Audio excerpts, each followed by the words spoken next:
بسم الله الرحمن الرحيم الحمد لله والصلاة والسلام على سيدنا رسول الله وعلى آله وصحبه ومن والاه. Inshallah, in today's lecture, we will take hadith number 39 to 57. We will be finishing the section of Tahara, because this book obviously is in the format of the books of Fiqh. So in this course, we're taking the ibadat. So we're finishing Tahara and entering on Salah. We're going to talk about the hadith that deals with how to relieve yourself after defecating, the details of that. And then we're going to talk about covering your awrah when you're in the bathroom and the du'as related to that. Then we are going to talk about ghusl from janaba, major ritual impurity. We're going to talk about a couple of hadith dealing with that, how much water to use, what body parts to cover, etc. And then we are going to talk about what necessitates the ghusl, so the sexual act and the release of sexual fluid, ejaculation, the ghusl for Jum'ah, and we will talk about then tayammum, the dry ablution in the case in which water is not present or we're not able to use the water. And then we will talk about the fact that we can pray anywhere as long as it's a pure place. And then we are going to talk about the haid, the menstrual cycle for women. We'll revisit some of the hadith of that because it came in the beginning, and then that will conclude the chapter on salah. Then we enter into the chapter on prayer, and of course, as all prayer discussions, we begin with mawaqit as-salah, or the awqatiha, the times in which prayer are valid. So we'll talk about some of the hadith that tell us, one, that each prayer time lasts until the next prayer time, so it's a sliding scale. And then we will look at some of the hadith about specifically Isha prayer and Fajr prayer. And then another hadith on the times of prayer that will be hadith number 57. So those are the main hadith, that not every single one I mentioned, but the main topics that we're going to talk about inshallah in today's lecture, and we'll begin in the next clip bi'idhnillah. So we begin the way we normally begin. Bismillah ar-Rahman ar-Rahim. قال المصنف رحمه الله ونفعنا بعلومه في الدارين آمين. This is hadith number 39. عن أبي عبد الله سلمان الفارسي رضي الله عنه قال: لقد نهانا النبي صلى الله عليه وآله وسلم أن نستنجي بأقل من 3 أحجار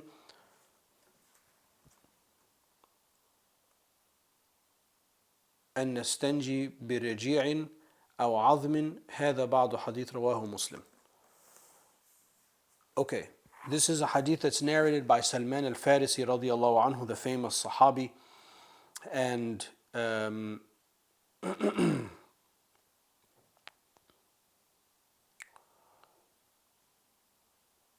his muhaqqiq of my book says that his tarjama, his biography, will come in hadith 258.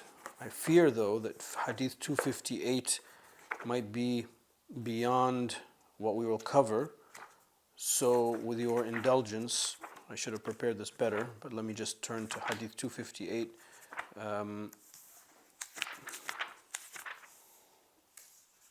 That's in another section.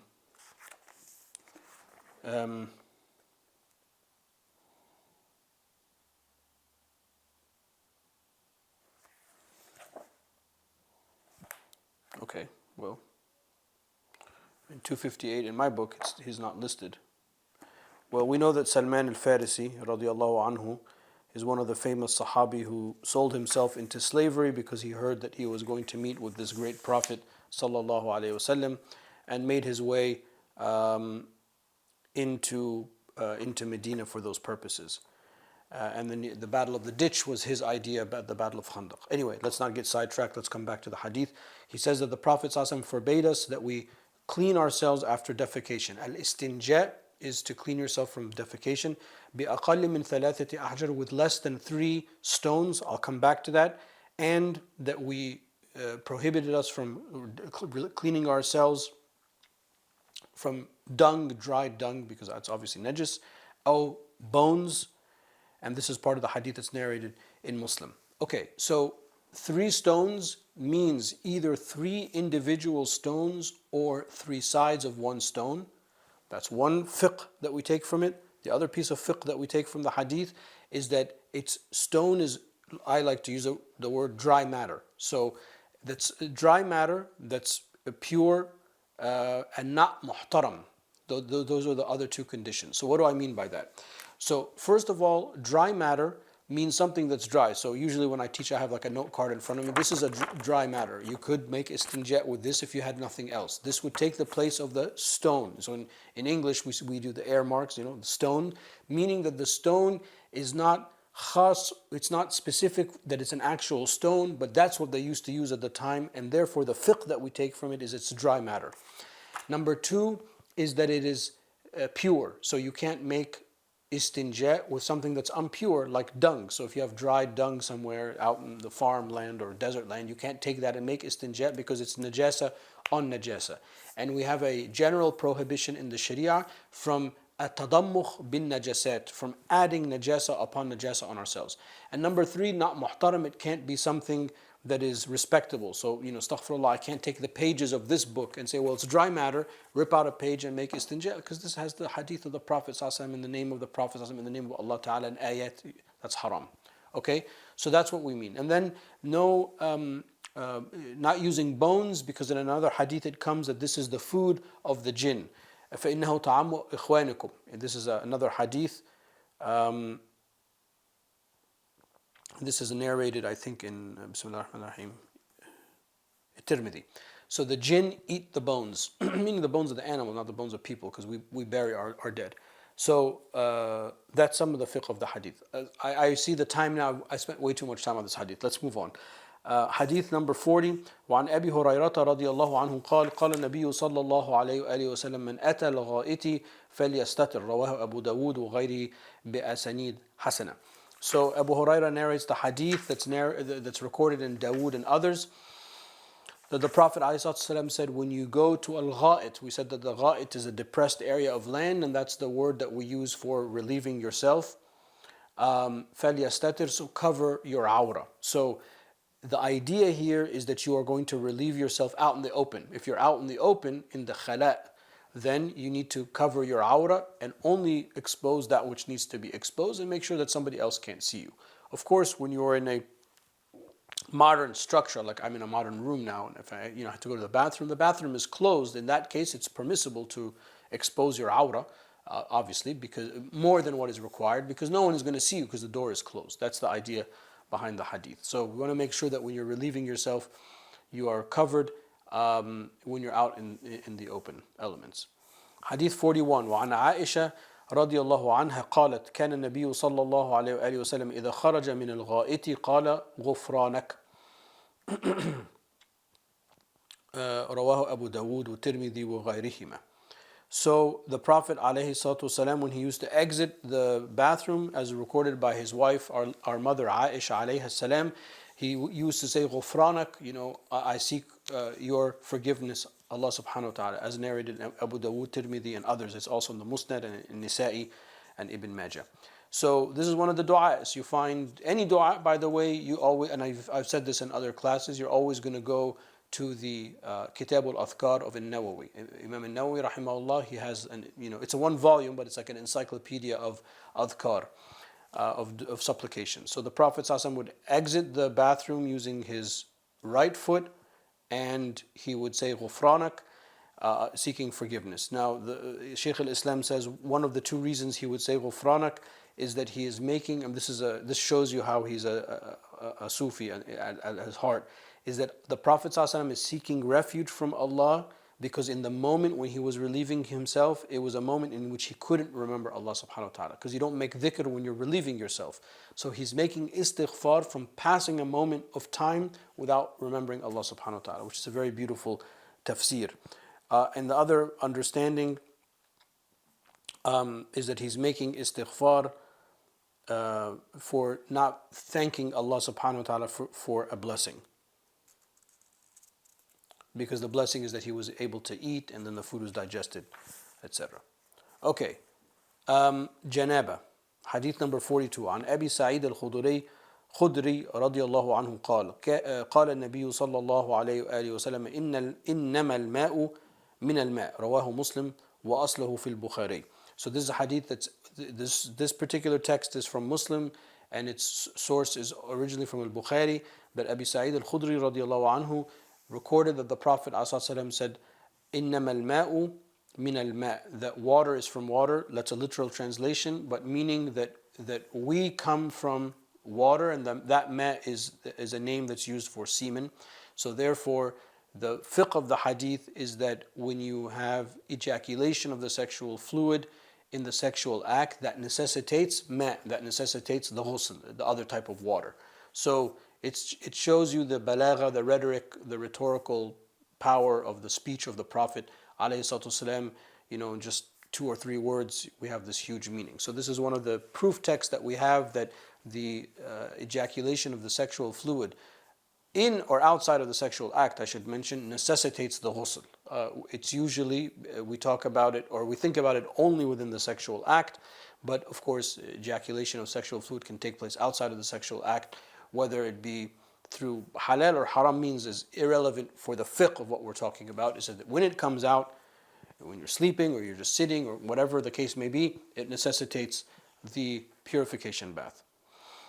Hadith 43 عن أبي سعيد قال قال النبي صلى الله عليه وآله وسلم إذا أتى أحدكم أهله ثم أراد أن يعود فليتوضأ بينهما فإنه أنشط للعود رواه مسلم إلا فإنه أنشط للعود فالبيهقي والحاكم. So Abu Sa'id also narrates a hadith that the Prophet ﷺ said, if one of you wants to approach your wife sexually after having already completed the sexual act, so for a second time or a third time, then before you approach her a second time, make wudu, because it will give you more energy for the return. This is narrated by Muslim, except the part of more energy for the return, that part is recorded by al-Bayhaqi and al-Hakim. So this shows you the sunnah behind that it is permissible to do that, and it is a sunnah, to do that in fact.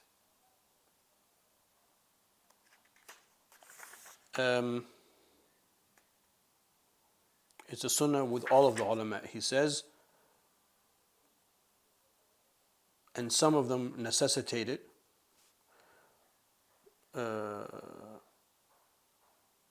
Ibn al-Hajib from the Malikis and Habib Dawood al-Zahiri.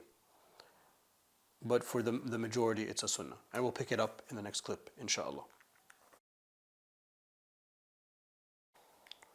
Okay, Hadith 44. عن أبي هريرة رضي الله عنه قال قال النبي صلى الله عليه وآله وسلم إذا جلس بين شعبها الأربع ثم جهدها فقد وجب الغسل وإن لم ينزل رواه الشيخان إلا وإن لم ينزل فلمسلم. Abu Hurairah narrates a hadith that the Prophet ﷺ said, it's going to be a literal and then figurative translation.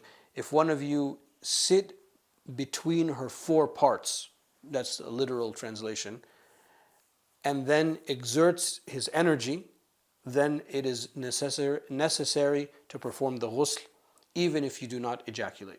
This is narrated by Bukhari and Muslim, except the last part, even if he does not ejaculate, is in Muslim. Sorry, it's narrated by Bukhari and Muslim, except for that last part is only in Muslim. The 4 parts is a polite way of saying if one enters or engages in the sexual act with his spouse, and then ثُمَّ جَاهَدَهَا, exerts his energy, meaning the sexual act, this is just like polite way of saying these things, then it is necessary to engage, it's necessary to then make ghusl. So the idea behind this is that what is the minimal amount of the sexual act that requires ghusl, that requires the purification bath? It is the penetration of the penis, even if it is part of it, into the vagina. So that's what he's saying. That's where, now where, when we were teaching fiqh, and I said that in the fiqh class, now you know where we're getting that from. So ejaculation is not, either from the man or the woman, is not the bare requirement for the ghusl. What enters you into the state of janaba is that part of the penis is inserted into the vagina. That's the fiqh of the hadith.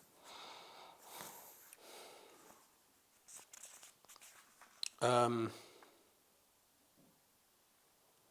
okay. Hadith 45. وعن أنس رضي الله عنه قال قال النبي صلى الله عليه وآله وسلم لما سئل عن المرأة ترى في منامها ما يرى الرجل تغتسل رواه الشيخان. So Bukhari and Muslim record the hadith narrated by Anas that the Prophet ﷺ said, if a woman sees or experiences in her sleep what a man experiences, meaning a wet dream, then she has to make ghusl.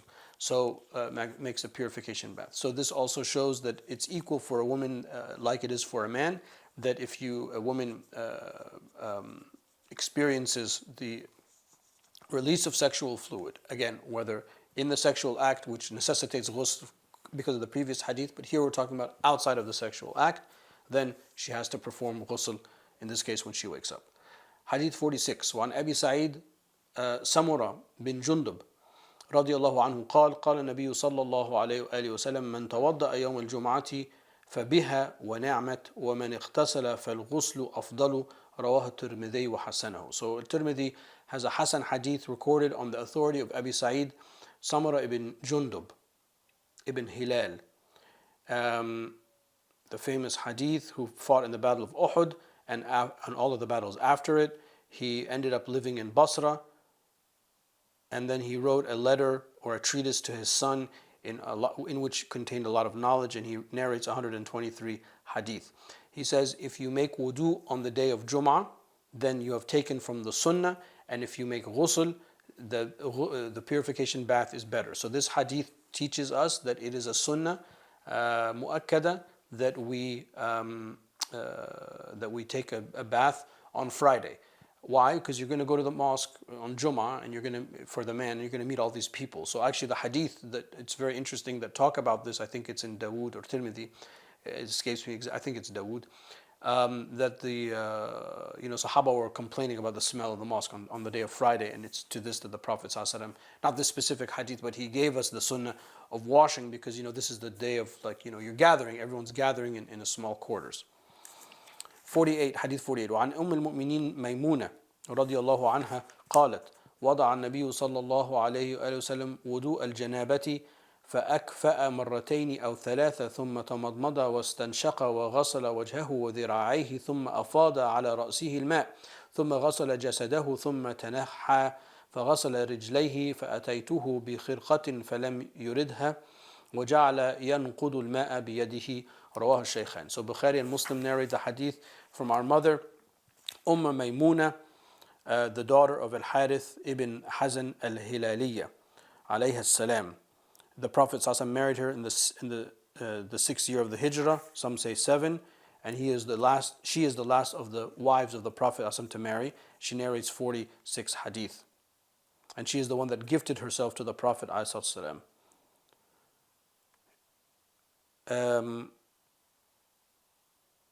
She died in the year alayhi salam, the year 51. Okay, the Prophet ﷺ, she's describing the ghusl of the Prophet ﷺ, that when he entered into the state of janaba, so he poured the water over himself once or twice, then he rinsed his mouth, the madmada wal istinshaq, the nose, rinsing of the nose, and then washed his face and his two arms and hands. Then he poured the rest of the water on his blessed head alayhi salatu wasalam, and washed his jasad, his body. Then he retreated from that spot and then separately washed his 2 feet. So I brought him a rag, I guess, to dry himself, and then he did not want it, and then he just air dried himself by going like this alayhi salatu wasalam.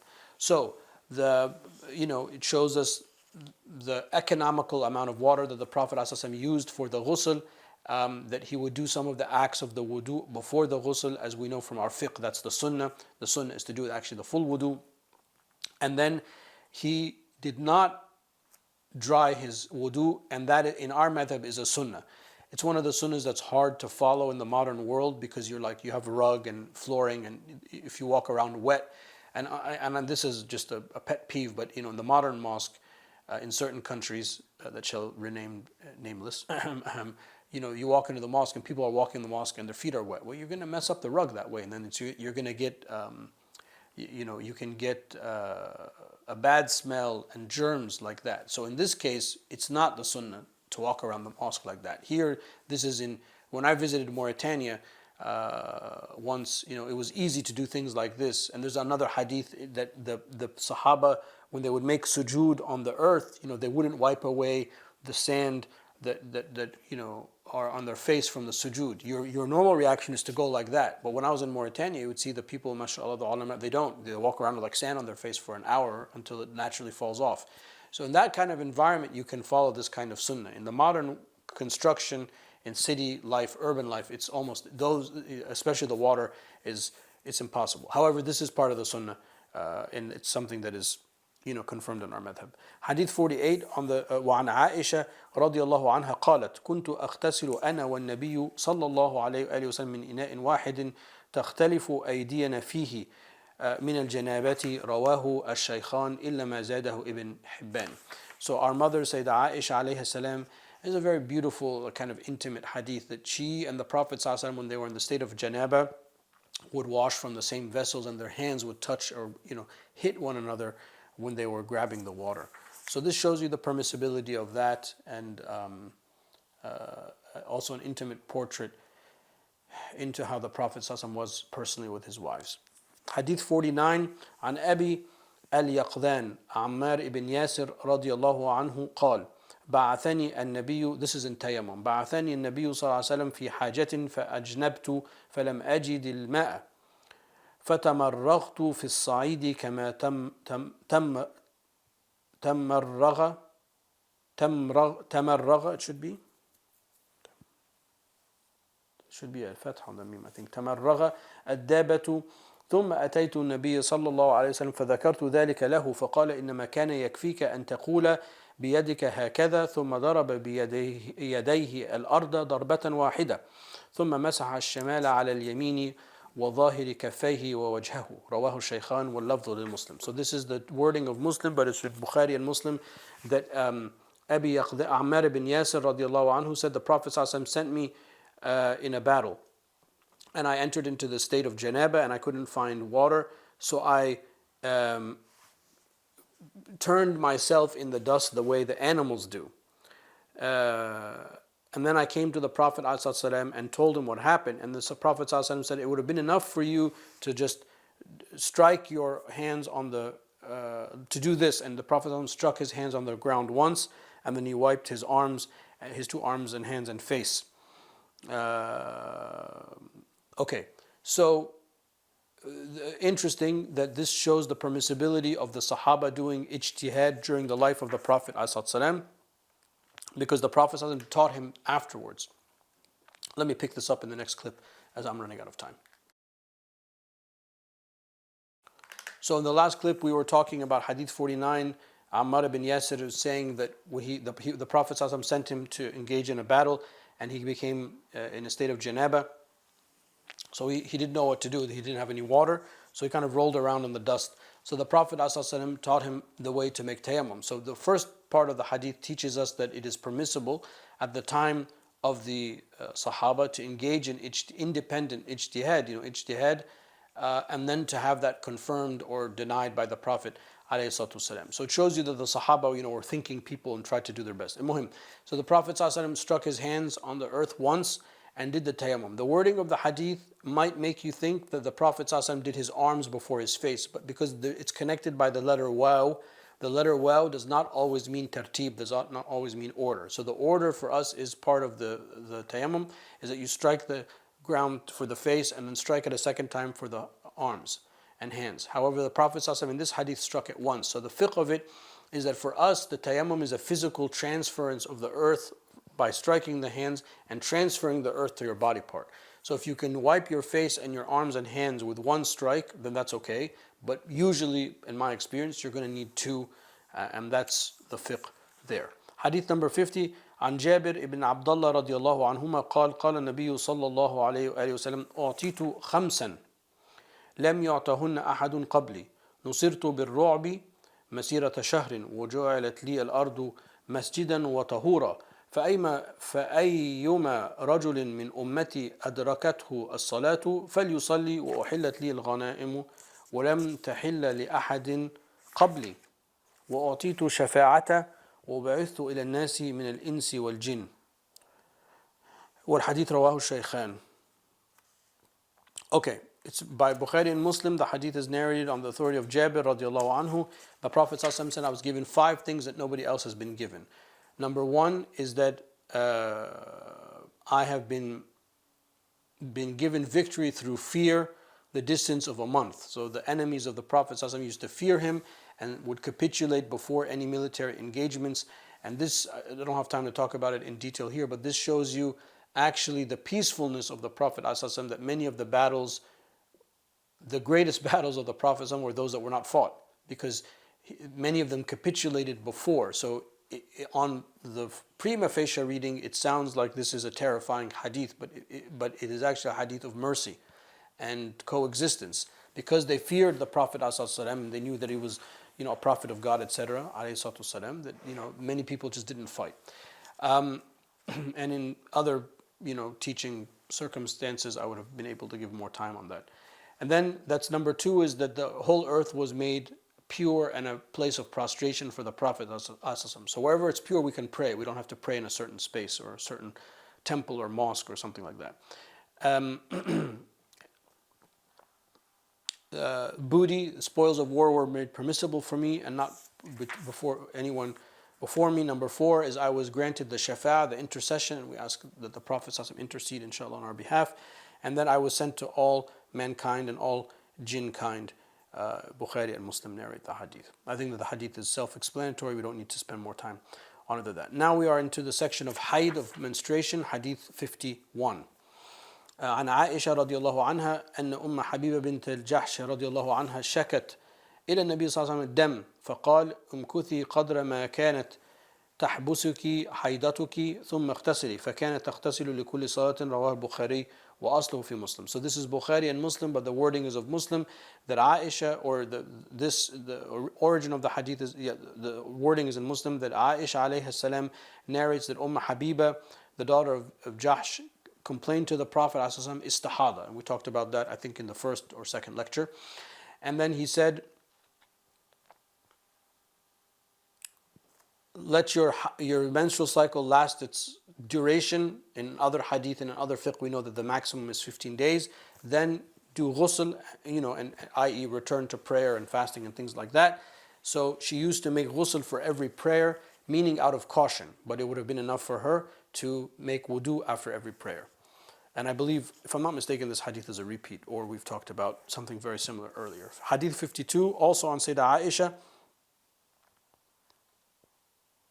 كنا نؤمر بقضاء الصوم ولا نؤمر بقضاء الصلاة. رواه مسلم وغيره. So Muslim and others narrate the hadith also by our mother Aisha alayhi salam, that because of this menstrual cycle, we were commanded by the Prophet ﷺ to make up the fasting, but not make up the prayer.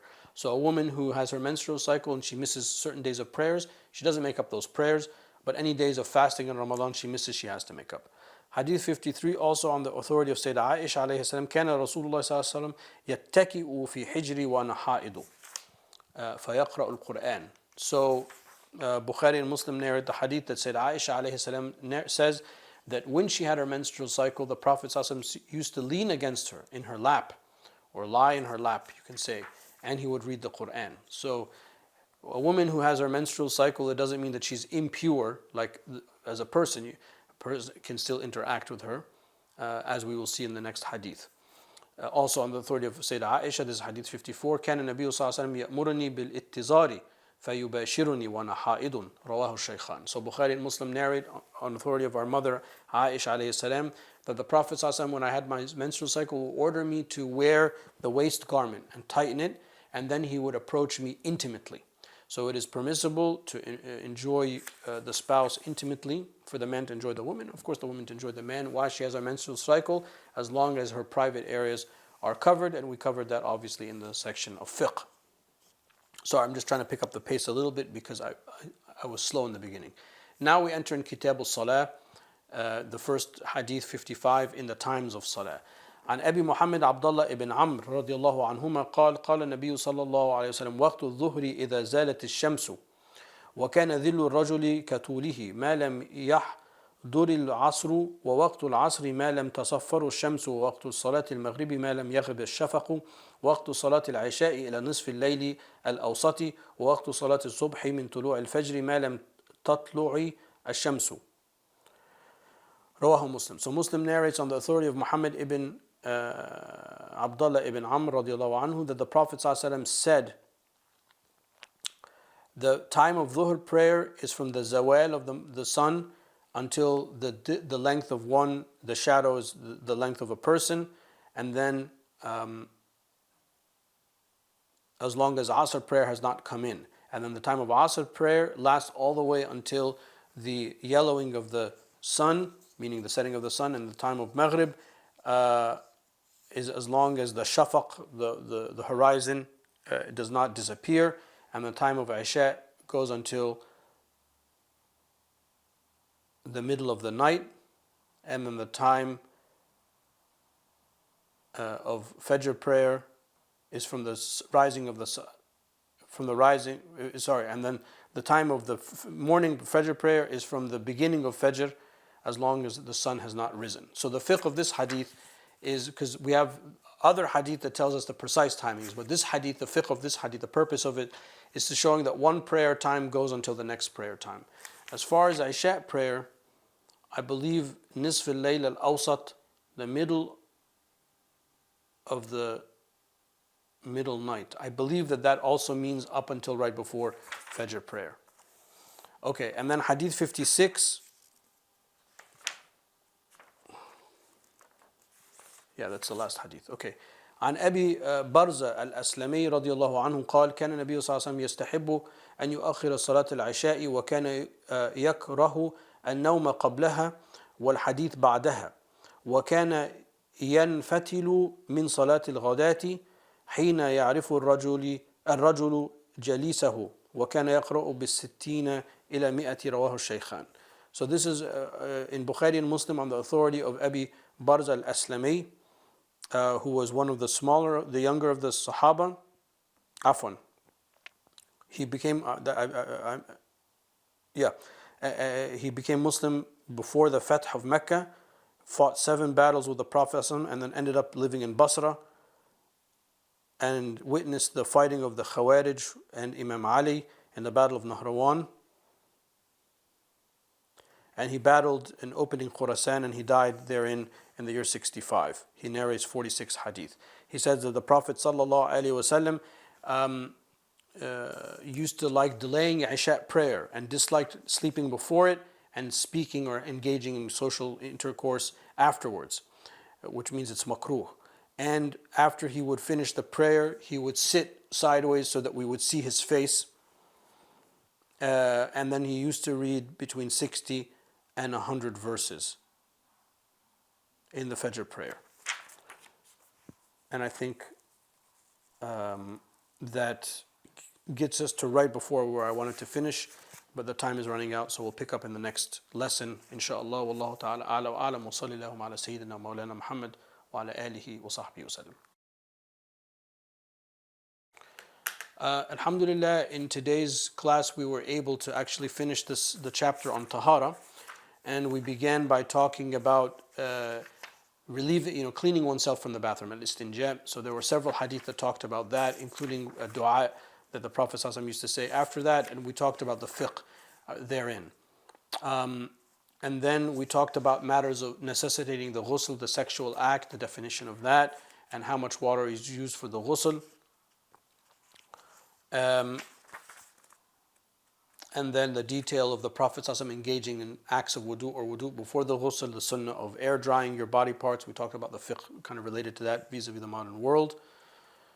The Prophet ﷺ using the same container as his wife in that, and the permissibility of that. Then we talked about tayammum, and we talked about the fiqh of that specific hadith about understanding the order is important and how you can strike once or twice depending on how much times you need to strike to transfer the earth to the body parts.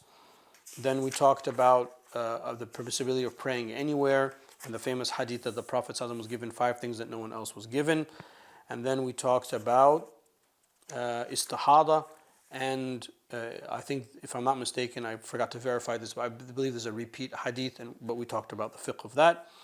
And then we talked about being able to enjoy your wife intimately when she has her menstrual cycle, as long as the private parts are covered. Then we entered into the section on prayer. I didn't get as far as I wanted to. I think I fell short of one hadith, but we talked about the times of prayer. The first hadith, we learned that the time of prayer lasts from the beginning of one prayer to the end of one prayer. So in the Shafi'i madhab, it's kind of like a floating thing. The only time we can't pray, or there's no fard prayer, is when the sun rises until before dhuhr time. That time there's the sunnah of the duha prayer, but there's no fard prayer. But starting from dhuhr going to fajr, and that's why the hadith begin with dhuhr going to fajr, is that there's a continuous time of prayer. It's the beginning of one time leads into the end of one time. And then we talked about how specifically the last hadith we did is Aisha prayer, how the Prophet ﷺ liked to delay it, not speak afterwards, although that's just makruh, and how when he finished praying the Fajr prayer or all the prayers, he would turn sideways so that they would see his face.